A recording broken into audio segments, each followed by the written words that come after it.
Assalamualaikum warahmatullahi wabarakatuh. Kami dari kelompok 2 akan mendiskusikan permasalahan mengenai sar alkaloid pirolidin, yang mana kami beranggotakan Ermawati dengan NIM 002, kemudian saya sendiri Kelantan dengan NIM 023, kemudian ada Kusnul Khotimah dengan NIM 039, kemudian ada Julia Nurrahma dengan NIM 048, kemudian yang terakhir ada Wisliana dengan NIM 060. Nah, kita lanjut ke permasalahan pertama dari Ermawati. Kepada Ermawati, dipersilakan.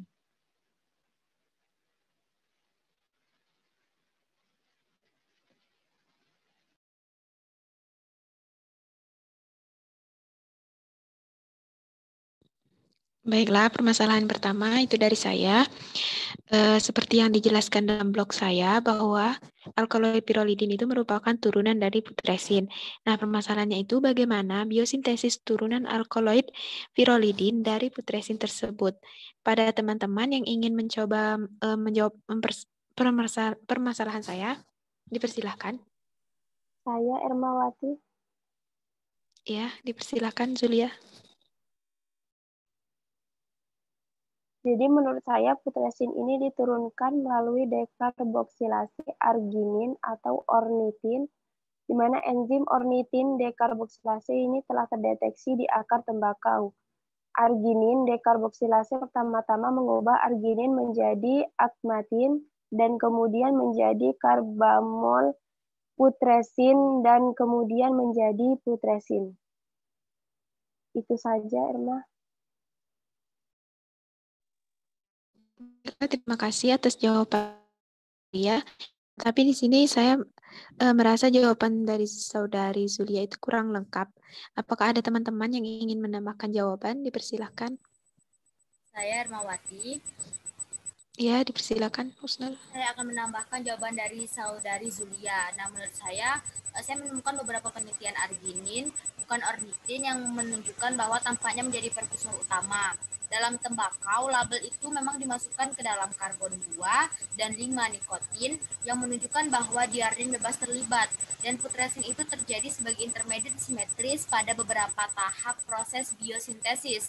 Nah, selanjutnya higrin dan fuscohigrin yang dibentuk dari ornitin itu diberi label yang sama pada posisi C2 dan C5-nya. Dan dalam kasus di mana suatu zat antara asimetris dimasukkan, bentuk putresin yang terikat dengan enzim ini telah disarankan, di mana gugus N-metil dari N-metil pirolidin itu diturunkan dari S-adenosil L-metionin dan pembentukannya dalam volves putresin N-metil transferase. Hanya sekian, saya kembalikan kepada Zulia Nurrahma. Saya kembalikan kepada Ermawati. Baiklah, terima kasih atas jawaban dari saudari Husnul dan saudari Zulia. Jadi dapat saya simpulkan bahwasanya putresin itu diturunkan melalui dekarboksilasi arginin atau ornitin. Enzim ornitin dekarboksilase telah terdeteksi dari akar tembakau. Nah, arginin dekarboksilase pertama-tama itu mengubah arginin menjadi akmatin dan kemudian menjadi karbamoil putresin dan kemudian menjadi putresin.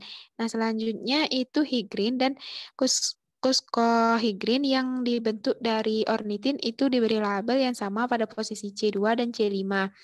Kemudian gugus N-metil dan N-metilpirolidin itu diturunkan dari S-adenosil L-metionin dan pembentukannya itu dalam volves putresin N-metil transferase.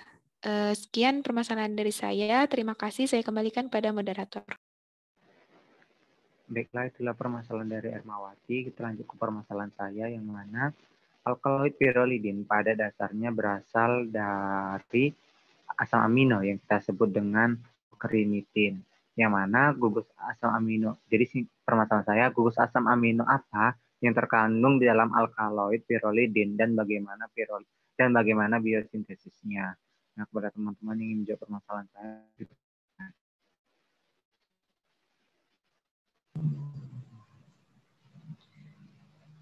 Saya Kelantan izin menjawab.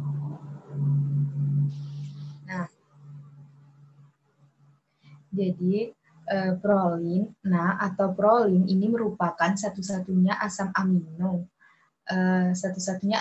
dasar yang mempunyai dua gugus samping yang terikat satu sama lain. Nah, akibat dari strukturnya ini, biasanya prolin ini hanya mempunyai gugus amina sekunder.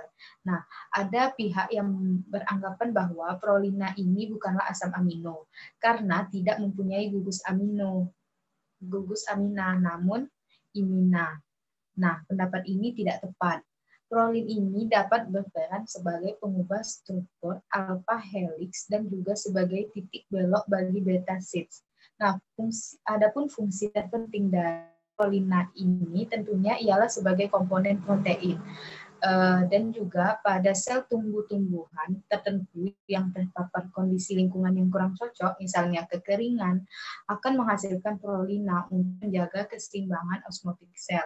Nah, prolina ini juga dapat dibuat dari asam L-glutamat dengan prekursor suatu asam amino. Namun, prolina ini bukan merupakan asam amino esensial bagi manusia. Saya kembalikan kepada Kelantan.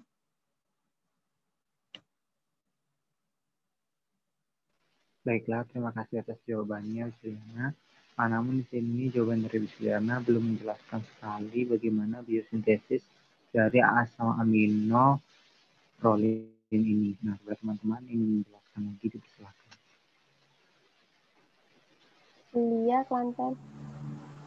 Jadi di sini saya akan menambahkan jawaban dari saudari Wisliana, di mana prolin adalah asam amino, asam organik yang diklasifikasikan sebagai asam amino proteinogenik. Meskipun tidak mengandung gugus amino NH2, tetapi lebih merupakan amina sekunder. Nitrogen amina sekunder berada dalam bentuk NH2 terprotonasi dalam kondisi biologis, sedangkan gugus karboksinya dalam bentuk COO terdeprotonasi. Rantai samping dari karbon alfa terhubung ke nitrogen membentuk lingkaran. Pirolidin mengklasifikasikannya sebagai asam amino alifatik. Nah, ini tidak penting pada manusia, yang berarti bahwa tubuh dapat mensintesis dari asam amino non-esensial L ke glutamat. Nah, ini dikodekan oleh semua kodon yang dimulai dengan CC, di mana prolin secara biosintesis berasal dari asam amino L ke glutamat. Glutamat 5 semialdehida pertama kali dibentuk oleh glutamat 5 kinase yang tergantung pada ATP, dan glutamat 5 semialdehida dehidrogenase yang membutuhkan NADH atau NADPH, yang kemudian dapat secara spontan bersiklus untuk membentuk asam 1 pirolin 5 karboksilat yang direduksi menjadi prolin oleh pirolin 5 karboksilat reduktase yang menggunakan NADH atau NADPH, atau berubah menjadi ornitin oleh ornitin aminotransferase yang diikuti oleh siklisasi oleh ornitin siklodeaminase untuk membentuk prolin. Saya kembalikan kepada Kelantan. Baiklah, terima kasih atas jawabannya, Julia. Berarti ini sahabat saya simpulkan jawaban dari saudari Wis dan Julia, yang mana gugus asam amino yang terkandung dalam alkaloid pirolidin itu berupa prolin, yang mana prolin ini merupakan asam organik yang diklasifikasi sebagai asam amino protonogenik, meskipun tidak mengandung gugus amino NH2, namun masih dapat dikatakan sebagai amina sekunder. Nah, untuk biosintesisnya sendiri, prolin ini berasal dari asam amino L-glutamat, yang mana glutamat 5 semialdehida ini dibentuk oleh glutamat 5 kinase dan glutamat 5 semialdehida dehidrogenase, yang mana kemudian secara spontan akan bersiklus untuk membentuk asam 1 pirolidin 5 karboksilat.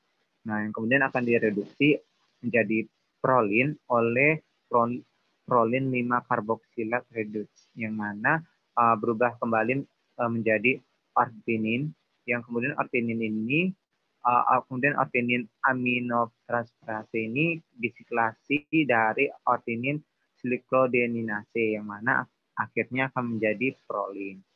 Begitu permasalahan dari saya. Lanjut ke permasalahan yang ketiga dari saudari Kusnul. Kepada Kusnul dipersilakan.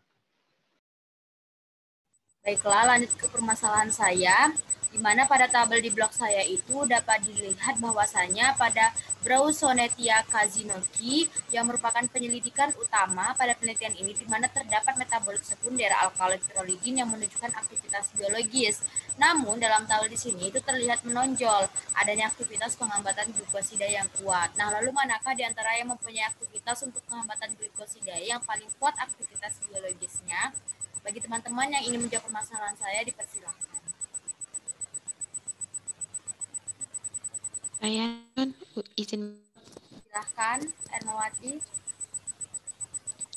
Jadi aktivitas biologis yang paling kuat itu dari rangkaian lebih dari 30 alkaloid yang diperoleh dari B. Kazuki itu beberapa dari senyawa ini menunjukkan aktivitas penghambat glikosidase yang kuat sebagai dorongan pada tabel yang terdapat di blog saudari Husnul. Nah, di mana memang hanya brausonetin E dan F atau 3 dan 4 yang memiliki kelompok hidroksil pada CT yang menunjukkan aktivitas penghambat yang kuat terhadap alfa glukosida. Nah, namun brausonetin G dan H atau 5 dan 6 itu yang mana juga memiliki gugus hidroksil pada C1 yang tidak menghambat alfa glukosidase. Sekian jawaban dari saya. Saya kembalikan pada Husnul. Terima kasih. Baik, terima kasih kepada saudari Erma. Namun di sini jawaban Erma kurang mengena, di mana Erma di sini tidak menjelaskan pembanding antara senyawa satu dan yang lainnya, sehingga menurut saya jawaban Erma di sini kurang lengkap. Nah, bagi teman-teman saya yang ingin menambahkan jawaban Ermawati, dipersilahkan. Saya izin menambahkan jawaban untuk Ermawati tadi, yakni memang benar yang mana bahwasanya hanya brausonetin E dan F itu yang mempunyai kelompok hidroksil pada CT, yang mana yang menunjukkan aktivitas penghambatan yang kuat terhadap alfa glukosidase. Nah, namun untuk brausonetin G dan H yang mana juga memiliki gugus hidroksil pada CI. Nah, ini tidak menghambat alfa glukosidase. Hal ini menunjukkan bahwa penghambatan alfa glukosidase ini mungkin terjadi dikaitkan dengan gugus hidroksil pada CT dan C13 dan gugus keton pada C9 atau C10. Nah, jadi saya kembalikan kepada yang punya permasalahan. Baik, terima kasih kepada saudari Busliana dan saudari Ermawati. Sehingga di sini dapat saya simpulkan bahwasanya memang benar yang dikatakan Wisliana, bahwasanya brausonetin E dan F ya, atau 3 dan 4 inilah yang memiliki kelompok hidroksil pada CT yang menunjukkan aktivitas penghambatan yang kuat terhadap alfa glukosidae, di mana dari penelitian tadi menunjukkan bahwasanya penghambatan alfa glukosida itu mungkin terjadi dikaitkan dengan gugus hidroksil pada CT dan C13 dan gugus keton pada C9 atau C10. Nah, saya kembalikan kepada moderator untuk permasalahan selanjutnya. Baiklah, itu dia permasalahan dari Kusnul. Lanjut ke permasalahan keempat dari saudari Julia. Pada Julia dipersilakan. Baiklah, jadi permasalahan saya di sini keragaman alkaloid pirolidin yang menakjubkan itu dapat dicapai dengan hidroksilasi dan desaturasi basa nekin dan asam nekat serta kombinasinya menjadi alkaloid pirolidin. Dan alkaloid pirolidin ini juga dapat mengalami modifikasi. Nah, bagaimana proses modifikasi senyawa-senyawa alkaloid pirolidin ini? Kepada teman-teman yang ingin membantu permasalahan saya, dipersilahkan.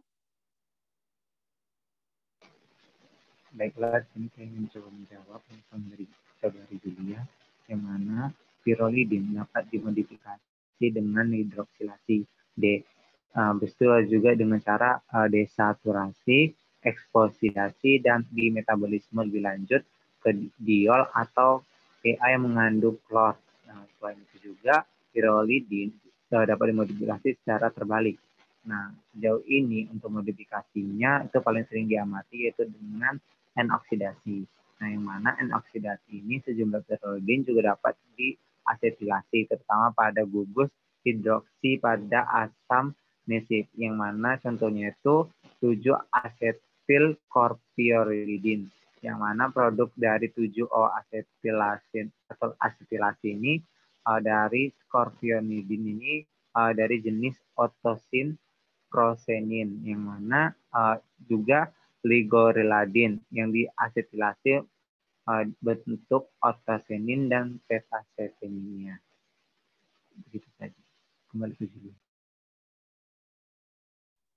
Baiklah, terima kasih untuk jawaban dari Saudara Kelantan. Namun di sini saya kurang setuju dengan jawaban dari Saudara Kelantan karena belum menjelaskan mengenai proses dari modifikasi senyawa-senyawa alkaloid ini.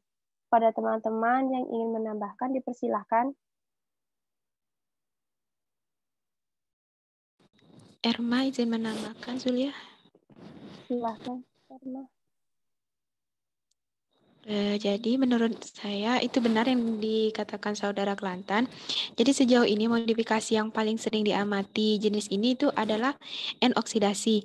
Nah, pada tumbuhan fraksi utama pirolidin ini hadir sebagai N-oksida. Tetapi terdapat pengecualian yang termasuk benih dari beberapa spesies Crotalaria dan daun Crasocephalum Crepidioides. Nah, yang hadir dalam bentuk dasarnya. Kemudian di mana persen mungkin hadir sebagai oksidasi N dari nitrogen amina tersier ini mengubah sifat pirolidin secara signifikan. Berbeda dengan tersier dasar amina yang bermuatan positif pada kondisi fisiologis, amina N-oksida netral dan berperilaku seperti senyawa yang paling polar, yang sangat larut di garam yang dianggap sebagai membran kadep. Nah, karakteristik ini mungkin penting untuk peranannya itu dalam transportasi. Dengan demikian ditunjukkan bahwa transporter pirolidin dalam membran sel tumbuhan ini memiliki afinitas yang lebih tinggi daripada pirolidin N-oksida dibandingkan dengan amina tersier. Nah, selain N-oksidasi ini, sejumlah pirolidin juga dapat diasetilasi, terutama pada gugus hidroksi bagian asam netik. Sekian jawaban dari saya. Saya kembalikan kepada Zulia. Terima kasih. Baiklah, terima kasih untuk jawaban dari Saudara Kelantan dan Saudari Ermawati. Jadi di sini dapat saya simpulkan bahwa proses modifikasi senyawa-senyawa alkaloid pirolidin ini itu dapat dimodifikasi dengan hidroksilasi, desaturasi, epoksidasi, dan dimetabolisme lebih lanjut ke diol atau pirolidin alkaloid yang mengandung klor. Nah, selain itu pirolidin ini juga dapat dimodifikasi secara terbalik. Sejauh ini modifikasi yang paling sering diamati jenis ini itu adalah N-oksidasi. Nah, tumbuhan fraksi utama pirolidin hadir sebagai N-oksida. Tetapi terdapat pengecualian yang termasuk benih dari beberapa spesies Crotalaria dan daun Crasocephalum crepidioides, yang dimana mayoritas pirolidin ini tuh hadir dalam bentuk dasarnya. Dan pucuk jabobin Chemotipetanaman Senecio jacobea, di mana hingga 50% mungkin hadir sebagai pirolidin alkaloid tersier. Terima kasih, saya kembalikan kepada moderator. Baiklah, itu dia permasalahan dari Julia. Lanjut ke permasalahan terakhir dari Saudari Wisliana. Kepada Wisliana, dipersilakan. Baik, nah langsung saja untuk permasalahan terakhir, yakni biosintesa alkaloida itu melibatkan reaksi-reaksi sekunder yang mana menyebabkan terbentuknya berbagai jenis struktur alkaloida. Nah, alkaloid golongan pirol dan pirolidin yaitu alkaloid yang mengandung inti pirol dan pirolidin dalam struktur kimianya. Nah, itu contohnya pada higrin pada tumbuhan Erythrocylon coca. Nah, biosintesa higrin ini akan menghasilkan hiosiamin. Nah, bagaimanakah proses yang terjadi sehingga menghasilkan hiosiamin? Nah, kepada teman-teman, adakah yang ingin membantu saya dalam menyelesaikan permasalahan saya? Saya Wisliana. Baik. Baiklah, menurut saya dalam biosintesa higrin ini pertama itu memang terjadi reaksi oksidasi pada gugus amina, di mana dengan reaksi oksidasi ini akan diikuti oleh reaksi Mannich yang menghasilkan tropinon, dan baru selanjutnya terjadi reaksi reduksi dan esterifikasi menghasilkan hiosiamin. Hanya segitu, saya kembalikan kepada Wisliana. Terima kasih atas jawabannya, Saudari Husnul Khotimah. Nah, namun tadi tidak menjelaskan secara lengkap awal proses sehingga nantinya bisa menghasilkan hiosiamin. Jadi kepada teman-teman, adakah yang ingin menambahkan jawaban? Baiklah, di sini saya mencoba menambahkan skenario jawaban Husnul.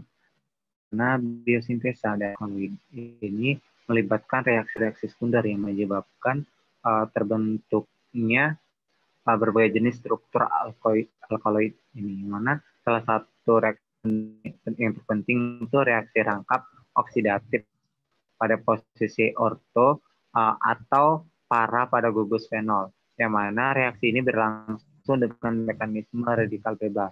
Nah, reaksi-reaksi sekunder lainnya itu seperti metilasi dalam atom oksigen yang menghasilkan gugus metoksi dan metilasi nitrogen yang menghasilkan gugus N-metil ataupun oksidasi dari gugus amina. Nah, untuk keberagaman dari struktur alkaloid itu disebabkan oleh keterlibatan fragmen-fragmen kecil yang berasal dari jalur